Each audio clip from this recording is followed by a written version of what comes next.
or interpreters, please message any of the moderators or the panelists in the chat. So I'd like to introduce myself. My name is Dr. Casey Dieters. I'm an assistant professor at UC Los Angeles. And my role at BIN at Black in Neuro is the program lead for our seminar series. So I'm happy to welcome everyone to today's talk. It's my honor to present today's speaker. I'm so sorry if I mispronounced your name, so please correct me. Dr. Adaeze Adebesin? Yes. Okay, great. Great. And then, so today she'll be talking with us about neuroscience, a gateway to conscious, healthy mental well-being. And so with that, I'm going to turn it over to you. Okay, thank you very much. Thank you for the patience. Good day, everyone. My name is Adeeze Adebesin, and I'll be talking on neuroscience, a gateway to a conscious, healthy mental well-being. And to get started, firstly, before I start, I would love to thank the Black in Neuro organization for the opportunity and the honor, privilege to be a speaker on this wonderful platform. And I'd like to thank the audience too for their patience. So we'll delve right into it. And I will be speaking, with some scientific words and non-scientific in case you have the non-scientific audience around. So like I said, I'm Adaeze Adebesin. I'm a lecturer at Olabisi Onabanjo University in Nigeria. And I am a lecturer of pharmacology. Now, these are the highlights of the presentation so that we can know what to expect. I'm going to be, a bit faster and maybe break through some things because we are behind schedule. So I'm talking about my background, my journey to neuroscience. Yeah, I will talk briefly about what triggered my interest in neuroscience and eventually made my feet firm in the path of neuroscience. I'll be talking about my research experiences in neuroscience also, and then the roles of neuroscience in living a conscious and healthy life, which is the mainstay of the topic for today. Talking about my background, I come from a family of 4 where I'm the first daughter. First and only daughter, actually, and I have 3 brothers. I grew up here in Nigeria, and my education experiences, most of my education was gotten from Ondo State, Akure in Ondo State in Nigeria. I have my first degree in biochemistry from the Federal University of Technology, Akure. My master's and doctoral degree from the University of Ibadan, and I studied pharmacology. Now, going to my work experiences, I was employed as a lecturer first in a previous institution named University of Africa, Sorora. And there I was made the coordinator or head of department, as some places would call it. I was made the head of department for the departments of chemical sciences, which comprised of 2 programs, namely the biochemistry and chemistry. And so as a pioneer staff of that institution and a pioneer head of department, I worked for quite a number of things. I helped to develop the curriculum for the departments and the various programs. I also contributed to the laboratory schedules, most especially for the biochemistry program. There, I taught biochemistry to undergraduate students, and of course, we had a number of practicals and all. Before I could go into supervising, my final year students over there, I got a new place of appointment, which is where I'm currently at. But here I teach pharmacology to undergraduate students. I teach pharmacology students, pharmacy students, physiology, anatomy, and even the medical students as well. I've also supervised a number of students in their final year. That's for the pharmacology students. Then along the course of my degrees, I have won grants, I've attended conferences sponsored by IBRO, which is the International Brain Research Organization, both within and outside the country. I also won a grant in 2020 named the Alba Fence Grant to attend the virtual Fence seminar that was held in 2020. Fence stands for Federation of European Neuroscience Societies. I'm also a member of professional bodies like the IBRO, which is International Brain Research Organization, the wonderful Black in Neuro platform. I'm also a member of that. I'm a member of the EBPS, which is the European Behavioral Pharmacology Society, and a number of others like that.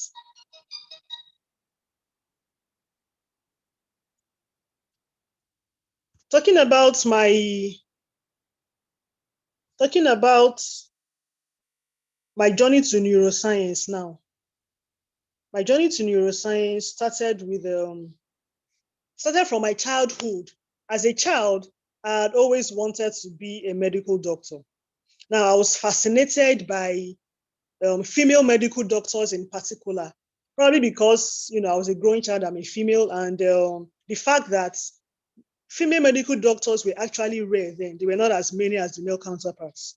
And so I was really, really fascinated by them. I really admired female doctors a lot. And I said to myself, I was going to be a medical doctor.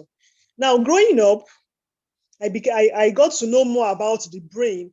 And I was actually fascinated by the fact that I thought to myself, how could, a unit in the body seem so small and yet be capable of so much responsibilities that would actually affect the whole body system. And so through my high school, I got to know more about the brain. And I was also in the habit of reading books and watching a lot of movies. And then another story that inspired me was the Ben Carson story. Ben Carson wrote a number of books, and I was more excited or inspired about the particular book where he talked about his journey to being a neurosurgeon. And after that story, I got to know more about him. And I said to myself, okay, maybe I will just be a neurosurgeon and specialize in that aspect rather than, just going for general medicine. But as I grew up and along the line, I got admitted to study biochemistry now, not medicine. But the passion for neuro was still there. So I studied biochemistry for my first degree. And along the line too, I still got, to know more about the brain, got to know more about neuro, but I had not heard about neuroscience initially. And so during my final year days as a biochemistry student, we did a course that was termed biochemical pharmacology, and that got to me. I said, okay. So when I finished, I knew I did not want to read biochemistry. I really didn't want biochemistry. So I was thinking, what else do I do? All through my youth service corps member, youth service year, I actually said to myself, I just kept searching, what could I read? What could I knew I wanted to go straight for my master's degree, but I had no idea what exactly, I wanted to read. And so one day on the internet, I stumbled upon pharmacology at the institution where I wanted to attend, which was University of Ibadan. And funny enough, while I was going to go for that institution, I had someone in my former institution tell me that no, I shouldn't just bother going there, that I should come back to read biochemistry, that I may not even make it out there. But within me, I said no. I knew what I wanted. And so I went for it. Eventually, I got admitted to study pharmacology at the University of Ibadan. And during the course of my MSc days, I was opportune to attend an Ibro conference in South Africa. That was my very first conference regarding anything neuro. So going there and coming back, I was overwhelmed. I was really excited that I got the opportunity to go there. I met with a number of researchers, a number of mentors. We talked a lot about the brain, different things from the vision to the brain to sight. And there I met Professor Amadi and also Professor Ono. I mentioned these two people because somehow in further conferences, I've actually met with Professor Amadi, and we have, most of the time it's about neuro this or neuro that, or opportunities and careers in neuroscience. And another person that made an impression on me is Professor Ono, going to on, I think, Germany. It's been a long time. That was like in 2012. And we got talking about, I am actually left-handed. I do so many things with my left. And while talking with him, somehow that issue of left-handedness came up. And, while talking, he got to provide more insights into why some people are left-handed and why some people are right-handed. We talked a lot, and I learned a lot of things concerning left-handedness and how some position in the brain is different from, those of us that are left-handed and all of that. So coming back now to my home country, that further made me determined I was going to go for neuroscience. And so coming back, going to know that there was an aspect called neuropharmacology. I said, okay, even though I couldn't be a neurosurgeon, I could actually still, become a neuroscientist and get to study the brain. And growing up also, I also knew that I had this impact or this feeling of wanting to save lives, wanting to impact lives positively. And so all these little experiences, right from my childhood, different things about the dream, and the guidance of my supervisor during my MSc degree, which happened to be Professor Solomon Imukoro.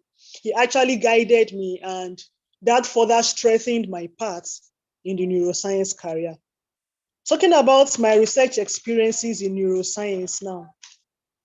First, as an undergraduate in biochemistry, I studied cadmium toxicity and the effects of quercetin on the oxidative defense system in rats.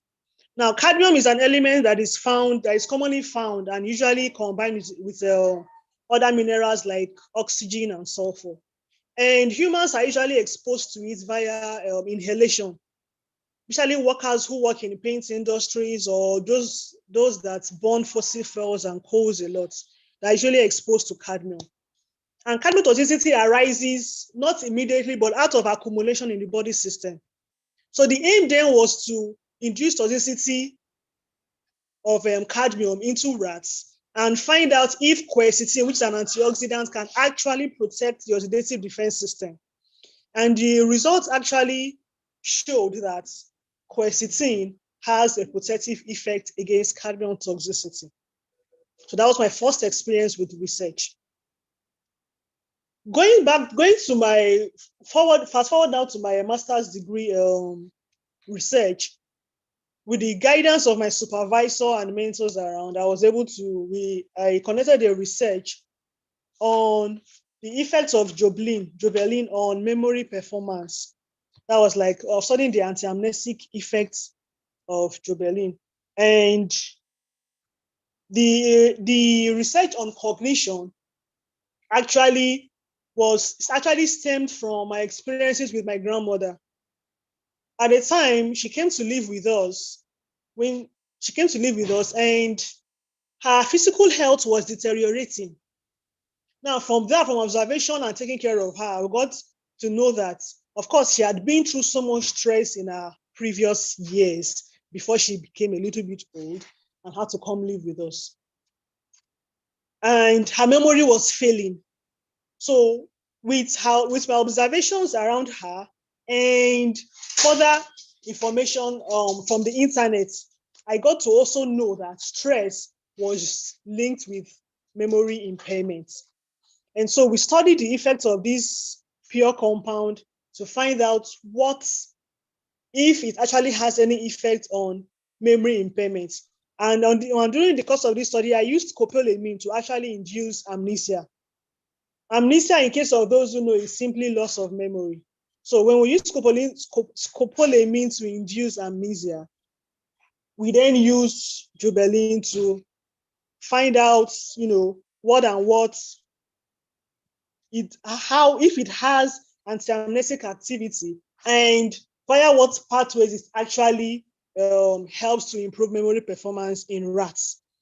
During this study, I did a number of behavioral studies like the Y-maze, which is for memory. And then we went ahead to do biochemical studies, where we determined the level of sodium, the level of glutathione, superoxide dismutase, and catalase. And at the end of the study, the findings suggested that Jobelin actually improved amnesia. And so going straight to the research for today in details is evaluation of antidepressant activity of methyljasmonate in mice exposed to chronic unpredictable mild stress.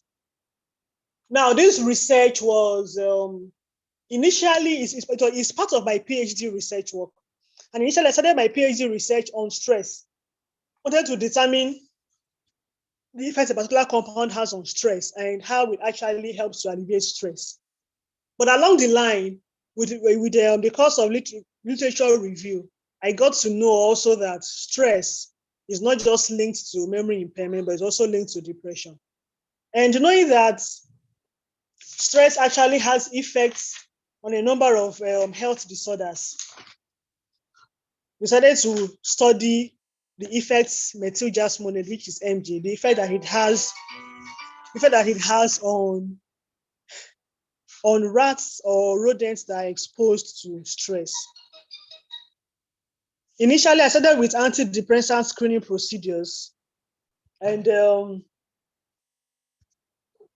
okay, before I go to antidepressant screening procedure, methyljasmonate is actually a pure compound that has been tested on a number of ailments, and it was suggested from our preliminary studies using these open field tests, forced swim tests, and tail suspension tests. We found out that methyljasmonate actually has antidepressant activities. And so we went ahead to introduce, to induce stress I used mice for this study, to induce stress in the mice. And to do that, I exposed the mice, after grouping them, I exposed them to a number of stressors for some days. It was a subacute study. And after exposing them to various stressors, that's the different groups exposed to various stressors, I carried out behavioral analysis on them. And the initial behavioral parameters that were studied was actually just to find out if MJ has antidepressant properties. And so going further now, after establishing that it actually has antidepressant studies, I then exposed the mice to stressors, various stressors, and repeated the behavioral analysis. As I exposed them to the open field test to know if MJ has any sedatory or stimulatory effects. I also exposed them to the tail suspension test and the forced swim test, where the duration of immobility is determined. And after those behavioral analysis, I went ahead to do biochemical analysis using the spectrophotometry. And here I tested for the levels of malondialdehyde, which is an indicator of lipid peroxidation. I tested for glutathione and also the superoxide dismutase, which are antioxidants that are found naturally in the system. And these are some of the results that I found. I actually found out that methyljasmonate actually helps to reverse the damages done by the stressors in the stress exposed mice. And these are some of the results that we got. I'm sorry, but because of time, I'm just trying to, make it as fast as possible. And so we found out that from the result that MJ had no sedatory nor stimulatory effects in mice exposed to stress. And that tells us that, and that was deduced from the fact that there were no significant differences across the various groups when compared to the vehicle that was not exposed to CUMS. These are also the results showing the effects of MG on antioxidant parameters in the CUMS model. Now, we found out that levels of SOD was increased in those that were given the 3 different doses of MJ compared to the one that was not given methyljasmonate at all. Same applies for the other antioxidant, which is glutathione. There were significant differences across all the groups that were given methyljasmonate when compared with the groups that were not given methyljasmonate. This further showed that methyljasmonate actually aids in elevating the deregulated levels of these antioxidants in mice. They're talking about the effects of MJ on malondialdehyde level. That's the extent of lipid peroxidation. We also found that two of the doses, which is the 10 and 20 milligram per kg of MJ, actually show significant differences in reducing the level of peroxidation that had actually occurred when compared to the group that was not given methyljasmonate at all. Now, these studies or the findings suggested that MG actually produced antidepressant-like activities. And it also suggests that it could produce these activities via the normalization of the regulated levels of the oxidative stress parameters. That means by regulating the levels of glutathione, superoxide dismutase, and MDA in the mice when exposed to COMS. And this may play a significant role in its antidepressant-like activity. This study provided data which further confirms that MJ could be useful in treating depression. And it also provided data which suggested that MJ has no sedatory or stimulatory effects on the CNS. And this gives it an added advantage over existing antidepressants. Though further studies are being done to further assess the neuroprotective effects of MJ and to also further determine the safety by doing chronic studies to ensure that methyljasmonate is safe when taken over a very long period of time. Yeah, what about contribution to knowledge? I'm talking about how neuroscience is a gateway to a conscious, healthy mental well-being. Now, mental health is denoted by a state of mind, kind of. It denotes how we think, how we feel, and how we act. Denotes how we think, how we feel, and how we act generally. And if our mental health is not in a state of balance, it could actually lead to other mental disorders and even physical health challenges. Now, talking about my neuroscience impact on life outside academics. While growing up, besides having a flair for and passion for research and neuroscience, I also had this passion for modeling. And it was such that I looked forward to using modeling to actually impact lives positively. But somehow I didn't get into it growing up.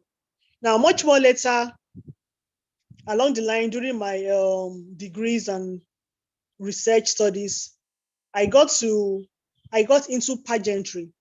And in the course of that, I became one of the Mrs. Nigeria ambassadors. And as an ambassador, we become advocates of a particular cause. And so I was able to kind of infuse my knowledge of neuroscience with my advocacies. And one of my advocacy was being an advocate for mental health well-being. And this is where where I stem the topic from, because being a neuroscientist and a pageant queen and an advocate for mental health, I discovered that I could actually combine all of these to impact lives positively. And this all boils down to my initial dream of trying to touch lives and save lives and impact lives positively. And so, as an advocate of mental health, I create awareness.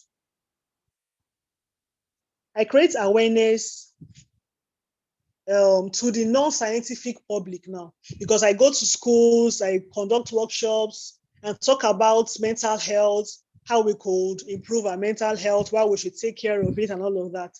And along the line, I got to know that mental health is something that, we don't usually talk about, probably due to stigmatization and all of that, but not talking about it and people not even know they are suffering from it, it gets to tell on a number of people. Also, during the course of my research and the course of being a pageant queen and advocate, I also got to know that stress is a contributing factor to depression. And knowing that depression, aggression, stress, and suicide are the order of the day, it's kind of made me more passionate about actually touching lives. And being passionate about this is what got me involved in combining neuroscience with pageantry. Now, the knowledge of neuroscience expanded my understanding of what mental health entails and the various mental health disorders. Now, since my research has also suggested that it's depression is, we have a higher percentage of depression in women than in men. And since I had also linked stress to depression, I thought to myself that, okay, it's since stress has a role to play, it's probably because women have multiple roles to play. Now, in our African setting, it's such that most of the time, the women carry a lot of responsibilities on their shoulders. You could go to a home where the woman is a career woman, she's a mother, she's a wife, she goes to work and comes back and she still has to take care of the home. Eventually, she tends to neglect taking care of herself just because she's taking care of so many people around her. And so, during the course of carrying her responsibilities, she doesn't even know that she's stressed. Sometimes you may be managing, it may not tell on her until the whole thing gets accumulated and she breaks down mentally or breaks down physically. And so the role of neuroscience in bridging the gap between the science and the non-scientific community is such that in the science community, we carry out research, we publicize our findings. Publish and publicize our findings. But most of the time, these findings reach the scientific people or those that are into science or neuroscience generally. Now, what about the other group of the public that know nothing about science or somehow are into other fields? And so that's where, as a neuroscientist, I come in and I try to infuse or bridge the gap between the two.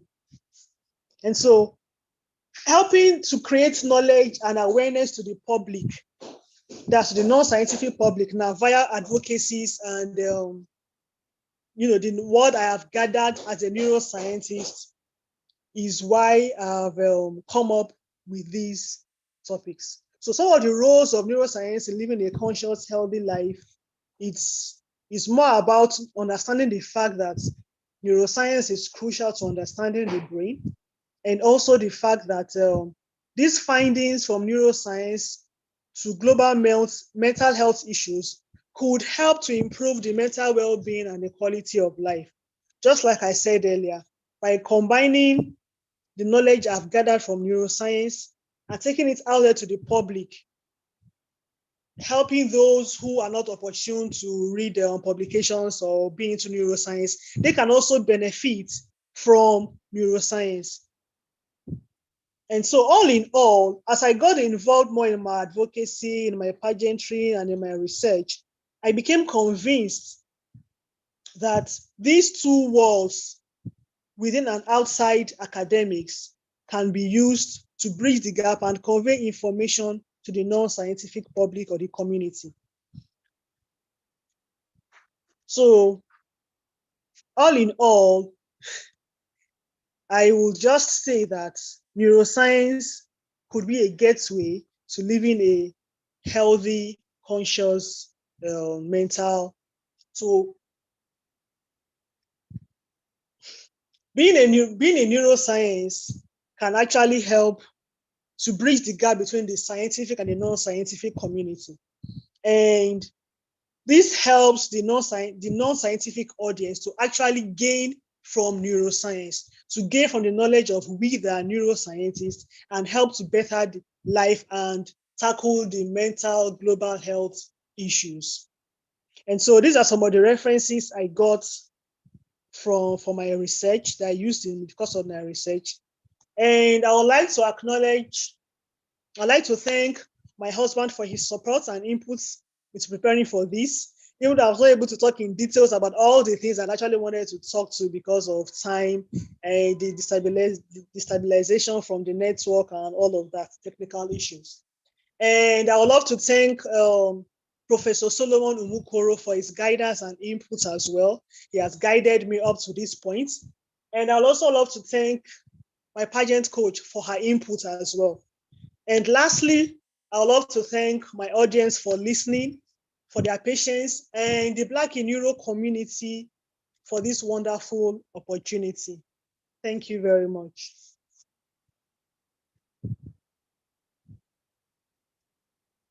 Yay, I'll clap for you. Thank you so much. That was actually a really amazing talk. I really, really, really appreciate it that you gave us the journey. I'm a little bright there. There you go. The journey of how you got to where you are now. And I think that the viewers, we do have a lot of people across different stages. And I think that that was actually super helpful to see how you got to where you are now. So claps for you. Thank you so much. I really, really appreciate it. Thank you so much. So I would like to remind everyone that there is a Q&A box on the bottom. If you do have any questions for the speaker, please put them in there and I'll ask them. And we do have one. So the first question is from Cherie. And then she asks, can you talk a little bit about how your studies and research led to actionable initiatives in communities? Have there been any programs or community investments in making these incredibly helpful findings part of changes in how we do things? Okay, if I get the question, she's asking how I affect the community with my research, right? Yes. Mm-hmm. Okay. Now, how I affect the community in my research is that as an ambassador of change, which we usually call it, I'm a Mrs. Nigeria ambassador, and I use that platform to actually go out there to talk about the things I do. And my major advocacy is actually on the girl-child education and on mental health. Mm-hmm. And so I go to secondary schools, educate the girls about these things. When it talks about the girl child, we're talking about the mental health now. I go to schools, school generally, it doesn't matter if it's a male or female. I educate them about taking care of themselves, not to avoid being so stressed so much that their health deteriorates. I actually educate them on what mental health is and why we need to take care of them. That there's no need to actually keep quiet about certain things. And for those who may not even know that they actually have some mental health issues, I talk to them about the various disorders and use depression as a case study because that's what I studied in my research.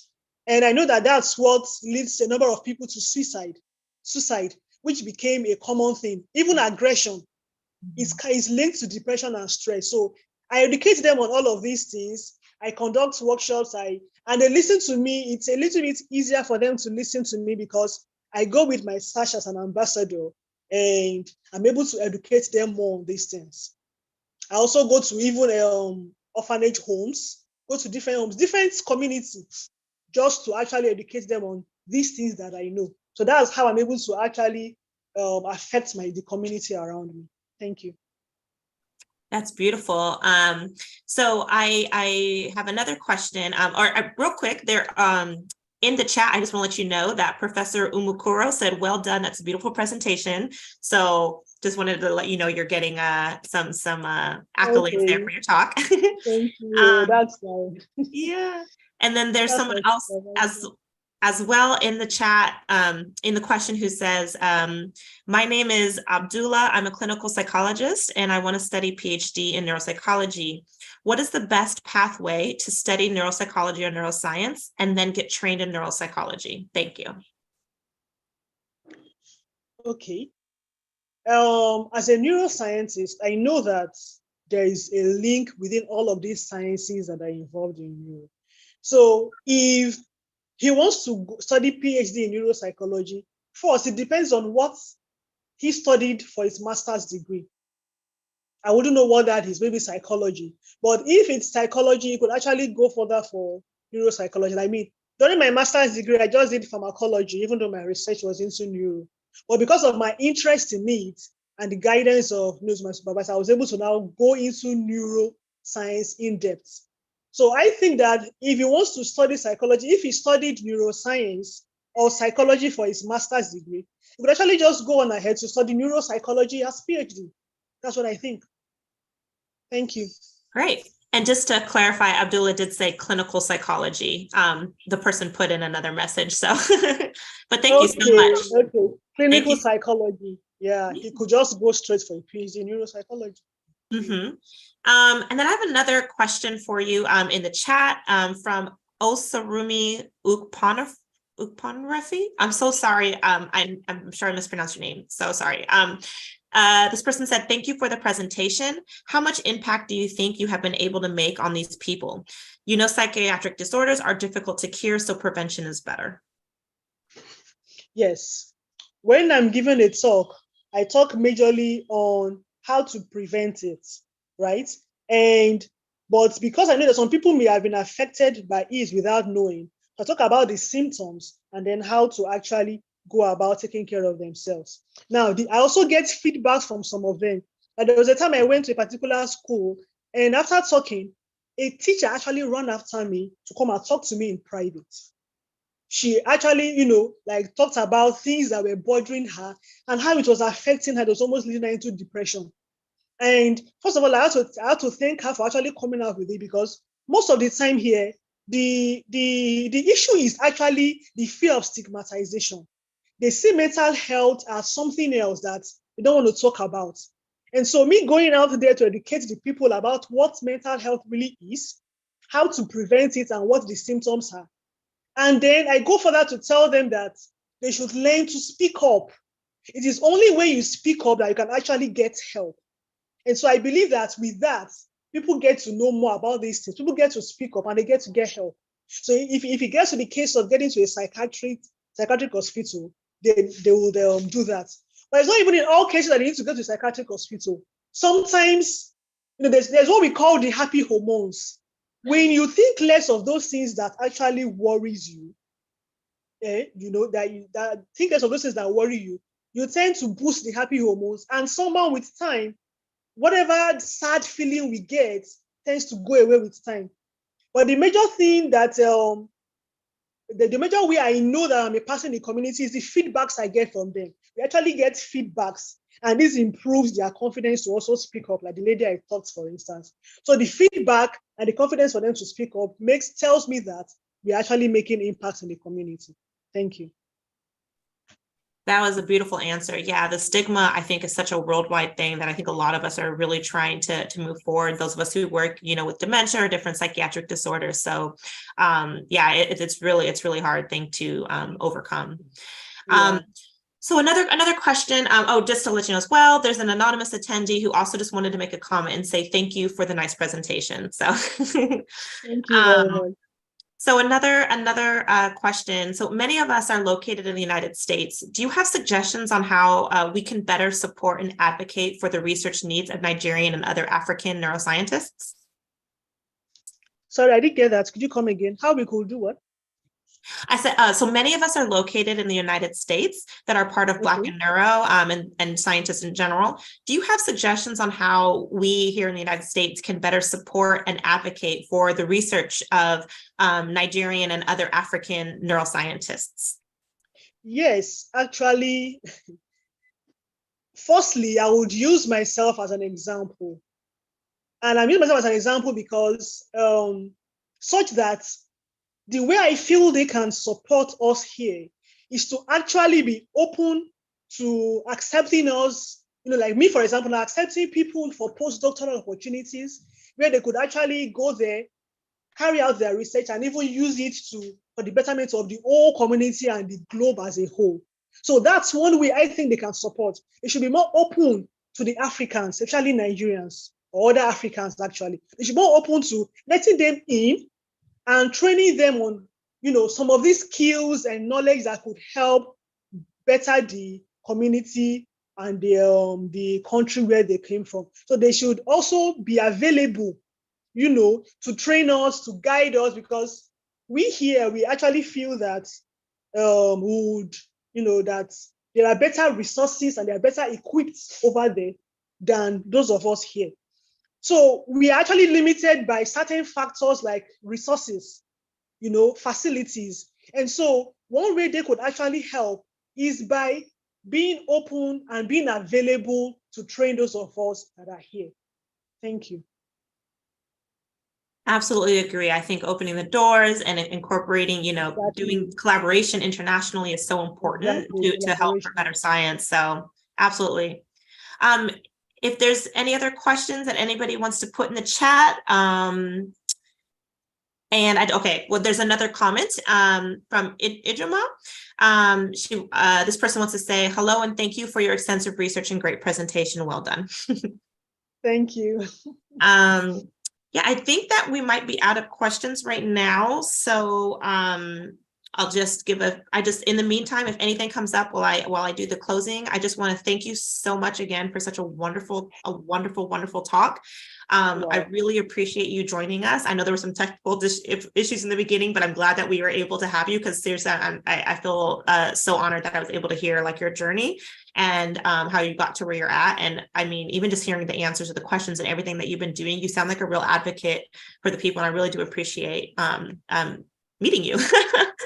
So thank you very much. Yeah, nice meeting you here. And so I just want to remind everyone who's on the call that we do have monthly seminars during the academic year, typically between September and May, the first Friday of every month at 9 a.m. Pacific or 5 p.m. GMT. I don't actually know what that stands for, but GMT time. And you can also join our, we have a Slack channel for Black in Neuro. We have a newsletter. There's Twitter, Instagram, all the social media. And we also have the website, blackandneuro.org. So that way you can stay up to date with anything that we have going on.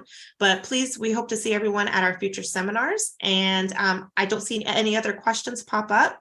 So I think we'll end a few minutes early if that's okay. And again, just really want to thank the speaker. Thank you so much for having me here.